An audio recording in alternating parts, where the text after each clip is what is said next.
दर्शकों, श्रोता बंधुओं, नया विचार चैनल में आपका हार्दिक स्वागत करते हुए मैं शंभू आलोक आपको कल किसान और उससे संबंधित जुआरी विषय पर थोड़ी सी चर्चा मैंने किया था। आज मैं उस कड़ी को आगे बढ़ाते हुए स्त्रियों के ऊपर मैं कुछ कहना चाहूँगा। नारी जो समाज का आधा अंग होती है और एक समय होता था कि नारी ही परिवार को संभालती थी और पारिवारिक जंग से वह लड़ लेती थी और वह अपने परिवार समाज का अस्तित्व बनाए रखती थी। अभी आप देखेंगे कि एक बैनर है, इस बैनर पर लिखा है जागृत संस्कृति समाज। यह एक ऐसा सामाजिक संगठन है जिसमें न राजनीति की बू है, न इसमें जातीय धर्मांधता या जातीय उन्माद कुछ नहीं है। इसके अंतर्गत इसमें आप देखेंगे कि अन्य बिंदु में एक बिंदु नीचे है नारी उत्पीड़न का विरोध। इस समाज का एक उद्देश्य है नारी उत्पीड़न का विरोध। लेकिन मैं आपसे कहूंगा कि वह नारी जो आज की स्थिति में मॉडर्न नारी कहलाती है, मॉडर्न वुमन कहलाती है, इसमें और पहले की नारी में कितना फर्क है। पहले नारी घर में रहती थी और उनको अच्छे ढंग से पारिवारिक रूप से रहने के लिए आंगन होता था।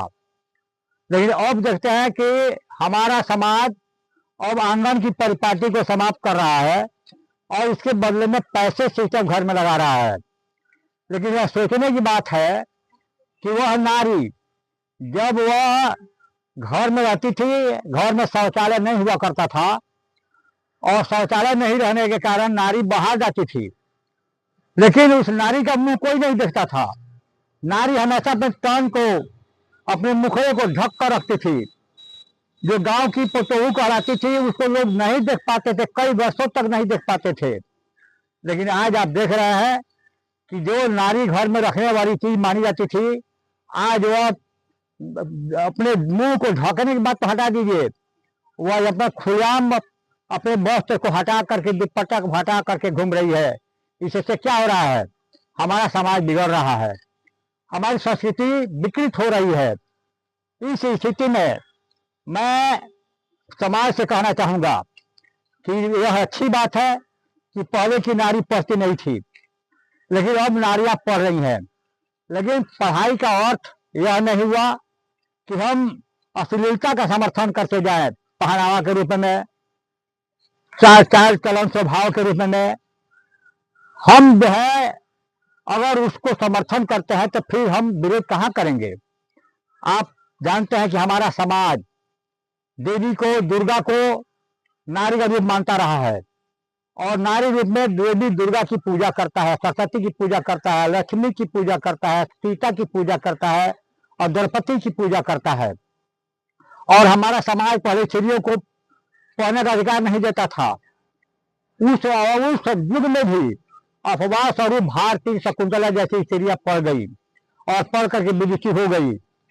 नारी उत्पीड़न का विरोध करने के बजाय नारियां खुद अश्लीलता का समर्थन कर रही है। यह जागृत संस्कृति समाज जो अपने बैनर तले नारी उत्पीड़न के साथ साथ अश्लीलता का विरोध कर रहा है, जिस पर मैं बात नहीं करना चाहता क्योंकि उसके उद्देश्यों पर चर्चा हम लोग बाद में अगले कड़ी में करेंगे। लेकिन मैं इतना कहना चाहता हूं कि जिस नारी के लिए हम उसके ऊपर हो रहा उत्पीड़न का विरोध कर रहे हैं, अश्लीलता का हम लोग विरोध कर रहे हैं, ये अश्लील गीत जो गाए जाते हैं, नारियों पर एक तरह कीचड़ उछालना है, उनकी इज्जत पर कीचड़ उछालना है। लेकिन मैं शंभू आलोक आपसे कहना चाहता हूँ कि ये नारियां खुद उस अश्लीलता का समर्थन कर रही है।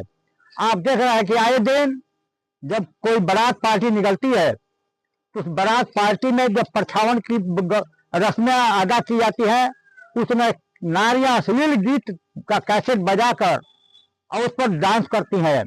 उसका विरोध करने के बजाय उसका समर्थन कर रही हैं।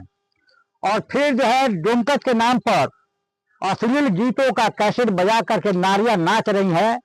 तो क्या पुरुष समाज नहीं बिगड़ेगा? क्या नारियां इसके लिए दोषी नहीं है?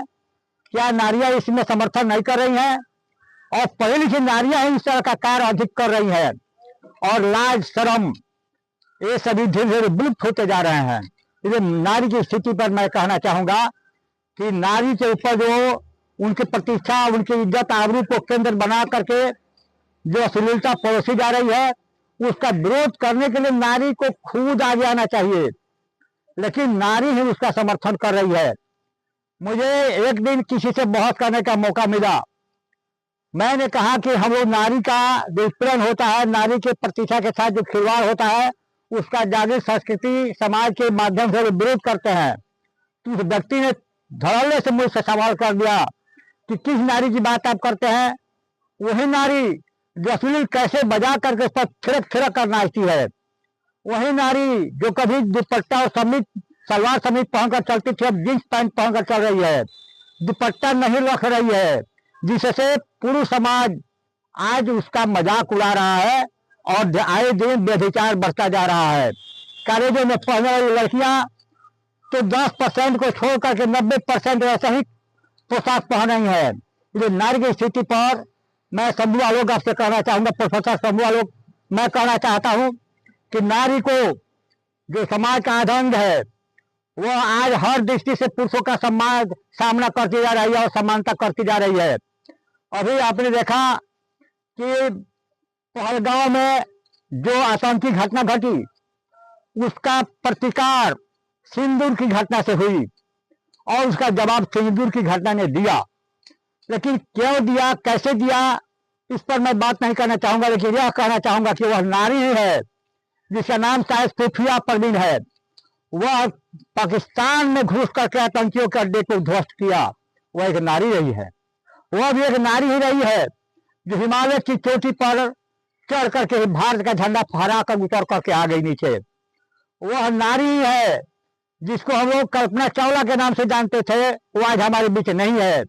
सुनीता विलियम्स के नाम से भी जानते हैं, जो अमेरिका में रहती है। वह भी नारी होकर के भी 1.5 महीने तक अंतरिक्ष में रही है लोग, और अंतरिक्ष में रह करके नीचे फिर बाद में लौट कर आई है। वह भी नारी है जो देश, समाज, अपने परिवार, अपने समाज का प्रतिष्ठा वो बढ़ाई है।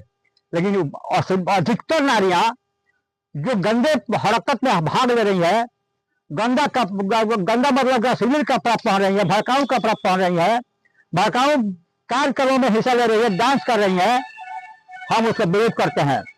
और नारी को हम आगाह करना चाहते हैं कि समाज को अगर स्वच्छ बना कर रखना है तो आप भी स्वच्छता वाला विचार रखकर चलिए, और कहीं आपके नजर में अस्वच्छता आती है तो उसका विरोध करने के लिए आप आगे आइए। नारी जो कभी द्रौपदी के रूप में महाभारत का कारण बनी, सीता जो कभी सीता के रूप में रामायण में रावण की हत्या का, रावण के वध का कारण बनी, वही नारी आज समाज में गाली का पात्र बन रही है। हमारा समाज गाली देकर, गाली या गीत के रूप में गाली दे रहा है, गीत के रूप में ऐसे ऐसे शब्द को उपयोग कर रहा है जिसको नारियों को सुन करके कान में उंगली लगा लेना चाहिए। लेकिन देखने में आता है कि ऐसे गीत जब चलते हैं, जब लड़कियां ऑर्केस्ट्रा वाली लड़कियां जब गाती हैं, डांस करती हैं, तो उस पर ये लड़कियां भी खूब नाचती हैं और औरतें भी खूब नाचती हैं। यह किसका द्योतक है? हमारे विकास का नहीं, हमारी अश्लीलता का यह द्योतक है।